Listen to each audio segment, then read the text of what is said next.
الحمدللہ رب العالمین والصلاة والسلام علی سید الانبیاء والمرسلین اما بعد فاعوذ باللہ من الشیطان الرجیم بسم اللہ الرحمن الرحیم رب اشرح لی صدری ویسر لی امری واحلل عقدۃ من لسانی یفقہوا قولی صدق اللہ العظیم وصدق رسولہ النبی الامی الکریم۔ حضور آئے تو سرے آفرینش پا گہی دنیا۔ سبحان اللہ۔ حضور آئے تو سرے آفرینش پا گہی دنیا، اندھیروں سے نکل کر روشنی میں آ گہی دنیا۔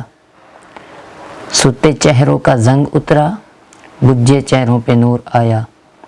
حضور آئے تو انسانوں کو جینے کا شعور آیا۔ سبحان اللہ۔ ناظرین اکرام، آج جس موضوع پہ میں لب کشائی کروں گا وہ ہے شان مصطفیٰ صلی اللہ تعالی علیہ وآلہ وبارک وسلم۔ دیکھیے دعوے اور دلیل میں کس قدر مطابقت ہے۔ دعویٰ یہ ہے کہ لا تأخذہ سنۃ ولا نوم، یعنی اللہ کو نیند نہیں آتی، اللہ سوتا نہیں۔ اب اس دعوے پہ دلیل چاہیے۔ ہم کس طرح مانیں کہ وہ سوتا نہیں؟ ساری کائنات کا محافظ ہے، نگہبان ہے، رکھوالا ہے، لیکن تھکتا نہیں، اونگتا نہیں، سوتا نہیں۔ یہ دعویٰ تو ہے کہ اللہ کو نیند نہیں آتی، لیکن اس پہ کوئی دلیل ہونی چاہیے، کیونکہ نبی کریم رؤوف رحیم صلی اللہ تعالی علیہ وآلہ وبارک وسلم دلیل بن کر آئے۔ آپ نے یہ اعلان فرما دیا ہے کہ تنام عینایا ولا ینام قلبی، لوگوں دیکھو میری آنکھیں سوتی ہیں لیکن میرا دل جاگتا رہتا ہے۔ وہ خلقت کا والی ہے، میں امت کا والی ہوں۔ وہ خلقت کا رکھوالا ہے، میں امت کا رکھوالا ہوں۔ سوتا وہ بھی نہیں، سوتا میں بھی نہیں۔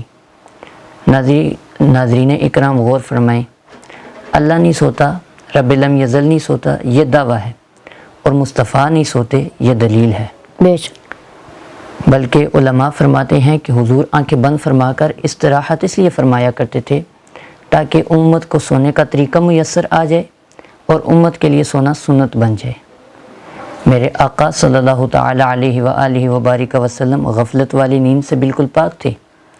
آپ کی نیند ناقص وضو نہ تھی، بلکہ علماء اس بات پر متفق ہیں کہ قیامت کے دن جب رسول اکرم صلی اللہ تعالی علیہ وآلہ وبارک وسلم مقام محمود پر سجدہ فرمائیں گے تو کوئی نیا اور تازہ وضو نہ فرمائیں گے، بلکہ دنیا کا کوئی عالم یہ ثابت نہیں کر سکتا کہ حضور مقام محمود پر سجدہ ریز ہونے کے لیے فلاں جگہ سے وضو فرمائیں گے، کیونکہ آپ کو نئے اور تازے وضو کی ضرورت نہیں ہوگی۔ اس لیے آپ اسی وضو سے سجدہ فرمائیں گے جو آپ نے مدینہ منورہ میں اپنی زندگی کا آخری وضو فرمایا تھا۔ سبحان اللہ۔ تو ثابت یہ ہوا نبی کی موت بھی نبی کے وضو کو نہیں توڑتی، تو نبی کی نیند کہاں جو وضو توڑ دے۔ پتہ یہ چلا کہ نبی کی موت عین حیات ہے اور نبی کی نیند غفلت سے پاک ہے۔ ناظرین اکرام، یہ وجہ ہے کہ کائنات کی ہر چیز اللہ کی قدرت اور معرفت کی دلیل ہے۔ مصنوع سے صانع کا پتہ چلتا ہے، مخلوق سے خالق کا پتہ چلتا ہے، مملوک سے مالک کا پتہ چلتا ہے، مربوب سے رب کا پتہ چلتا ہے۔ مصنوع صانع کے لیے دلیل ہے اور مخلوق خالق کے لیے دلیل ہے، لیکن دلیل کی دو قسمیں ہیں۔ پہلے نمبر پر دلیل صامت یعنی خاموش دلیل، اور دوسرے نمبر پر دلیل ناطق یعنی بولنے والی دلیل۔ کائنات کا ذرہ ذرہ، قطرہ قطرہ اور پتہ پتہ خدا کی ہستی کے لیے دلیل ہے، لیکن یہ سب دلیلیں خاموش ہیں، یہاں تک کہ لوگوں نے ان دلیلوں کو دعویٰ بنا دیا۔ پوجنے والوں نے چاند کو بھی پوجا، سورج کو بھی پوجا، پتھروں کو بھی پوجا، آگ کو بھی پوجا، درختوں کو بھی پوجا، لیکن ان دلیلوں نے کبھی ان سے یہ نہیں کہا کہ بیوقوفو تم ہمیں مت پوجو، صرف خدا کو پوجو۔ یہ سب دلیلیں تو تھیں لیکن خاموش تھیں، اور کائنات میں جو دلیل ناطق ہے، جو بولنے والی دلیل ہے، وہ صرف ذات مصطفیٰ ہے۔ آپ ایسی کامل دلیل ناطق ہیں کہ جو خاموش دلیل یعنی دلیل صامت بھی ہمارے نبی کے دامن میں آئی، وہ بھی بولنے لگی۔ ہاں جو کبھی نہیں بولی تھی وہ ہمارے آقا و مولا صلی اللہ تعالی علیہ وآلہ وبارک وسلم کے قدموں میں آ کر بولنے لگی۔ درخت دوڑنے لگے، بت بولنے لگے، پتھر کلمہ پڑھنے لگے، قبلے کے رخ بھی بدلنے لگے، ہوائیں جھومنے لگیں، شاخیں جھکنے لگیں، کھجوریں اگنے لگیں، چاند شک ہو گیا، سورج فک ہو گیا، گویا کہ نظام کائنات میرے آقا کی انگلیوں پہ رقص کرنے لگا۔